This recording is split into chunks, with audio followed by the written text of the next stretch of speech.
2018 was truly a year to remember for English football. They didn't quite manage to bring it all the way home, but the Three Lions produced one of the most remarkable turnarounds in fortune you're ever likely to see. 2 years earlier, they exited the Euros in the most humiliating circumstances.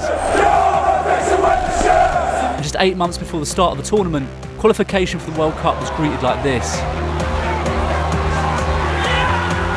In June, we dared to dream that there might be another way. We want to see what would happen if perhaps we just stopped questioning the pride and stopped measuring them up against unrealistic expectation. Let's try something different. Let's try a bit of positivity. And come July, it felt like the whole landscape of English football had been transformed. England haven't made it, but that is the love for England. And by November, fans were celebrating this.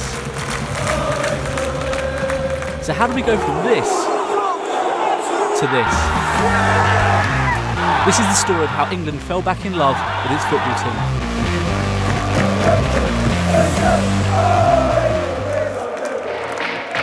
So how do you go about turning around 50 years of hurt, 12 years without a knockout win, and a poisonous relationship between the media, team and fans? Well, first of all, you've got to accept you've got a problem. Let's start at the beginning. Step 1, deal with the past. You know, the Iceland game was difficult to take. The lads were wounded and scarred definitely by that Iceland game. It was probably the lowest point of my career. There was this level of expectation that was unrealistic, and that played on the players' minds. One of the biggest things was this expectation, and as a result of the expectation, playing with fear. If you were in Nice, you'd have seen a team that completely froze and obviously felt terrified at the idea of what defeat might mean. I feel like not only have you let yourself down and your teammates, you've let down the whole country. This team of players that had lost in the Europeans came under heavy criticism, but actually more a consequence of failure over a period of time, not that tournament on its own. We failed every year since '66, really. We tried to remove some of that pressure, put some context around it. What is there to worry about? Because most performances moving forward will be seen as progress. Initially, almost got that feeling across that it was okay to fail. Like, okay, it's not, but when you feel that it is, because you've done it, and what can be worse? Step 2, create an identity. And you can't tell me the last few campaigns, the managers we've had, the football we played, was something I should be passionate about. You bring in Gareth, he came into the England setup when England was just a burning building. He sort of inherited a bit of a mess. So many times in the past, England have ripped up what they've been doing on the eve of a major tournament and tried something completely different. In terms of my own position, fans probably thought, well, we've given everything else a go. This bloke worked with the younger ones, we might as well give it a go. I don't think there was much more enthusiasm than that for it, but at least there was some logic to the route we were trying to go. We worked back from wanting to be the #1 team in the world and what would need to happen.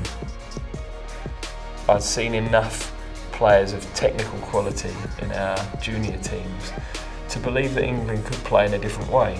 He's suddenly playing 3 at the back and Kyle Walker's being used as a centre-half, which felt revelatory at the time. We had belief in those players, and we knew that those players might surprise people. There was a clear philosophy that he was trying to implement. He really wants this team to be fearless in how they approach things and express themselves when they're on the pitch. We've got to excite people, we've got to give people hope, we've got to play in a way that is exciting. It's got to be fun. Step 3, reconnect with the public, fans and country. You need to feel tied to your national team. And England seems to have lost that. Well, I don't think I've ever, since I was a little kid, felt that there was so much disconnect between English football fans and the England national team. Yeah, you accept if you lose matches, then people won't be happy. But if people aren't looking forward to the games and the national team doesn't really mean anything to them, then what's the point of us doing what we're doing? Look at the older generation and it's like there's a disconnect because they didn't really let us in. He knew he had a young squad, and this was a sort of a fresh, positive face that he could put out there, and the players could drive with their personalities. Just encourage the lads to be themselves, really. Humanise them again.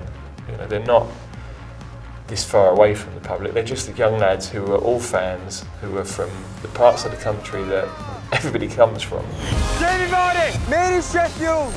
The way that they were on social media and the way that Gareth has kind of spoke to the press and just behaved in general, I think it has created this togetherness. Our communications team, they had blank canvas as far as I was concerned.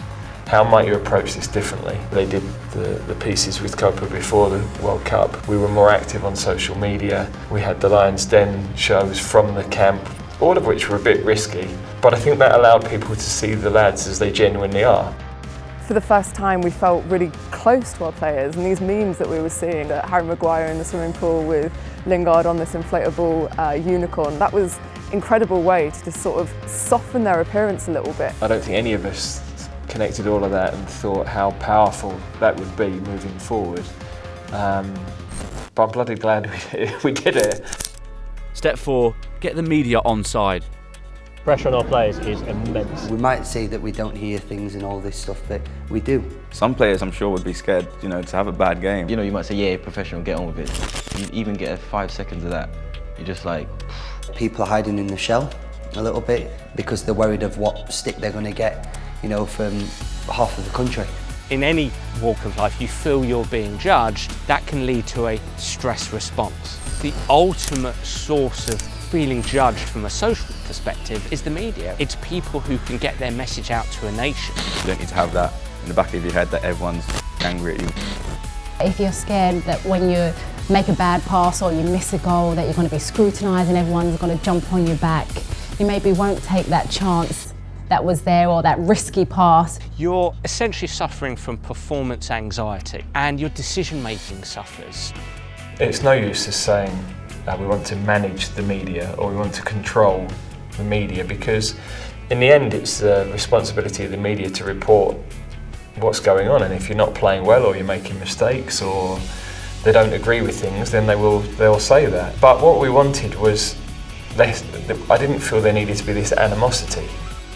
The press department was going to do things differently. We probably put more players forward than in the past, which means they're not having to search for stories all the time. There's plenty of access. Nothing like this has been done before here in England. The media hotel, players would just come in and mingle. They'd have games of pool with people who were, you know, sitting around. It created a more relaxed atmosphere. Step 5, give everyone a reason to believe. I think once England got off to a good start, it just snowballed from there and they just felt comfortable. They wanted to be there, they were enjoying the experience. We'd qualified by half-time of the second match, so everything was a little bit calmer.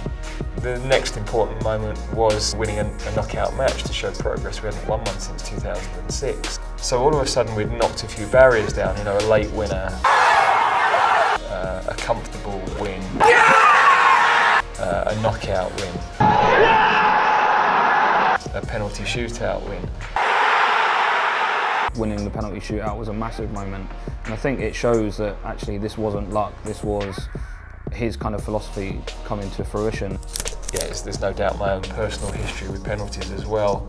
There was a bit of catharsis for me in that, and as I've got older, less afraid to hide my emotions and more prepared to share those moments. They feel much more important when you can share them with other people. Step 6, share the love and back the team. Players were definitely aware of the celebrations back home. We'd bring up those social clips, play it to whoever's on the show, show them it, and you could just see it. Definitely something that had an impact, I think, on the players. The Lions Den, that they went out on YouTube every night pretty much. That was a different flavour of coverage, and we've never seen anything like that before from the FA. The scene of the fans after Croatia lives with me longer than the games we won, because to see the reception that everybody got was incredibly powerful, really powerful, because I've seen so many exits from tournaments where there's been recrimination, and if you're honest, you wouldn't have wanted to go that close to the fans. But that felt different, I think, for everybody. I think it felt that people had enjoyed the ride. It's an equilibrium, like everything has to just click. It goes from FA, manager, players, fans, atmosphere, media. And when that all operates well, you win a World Cup.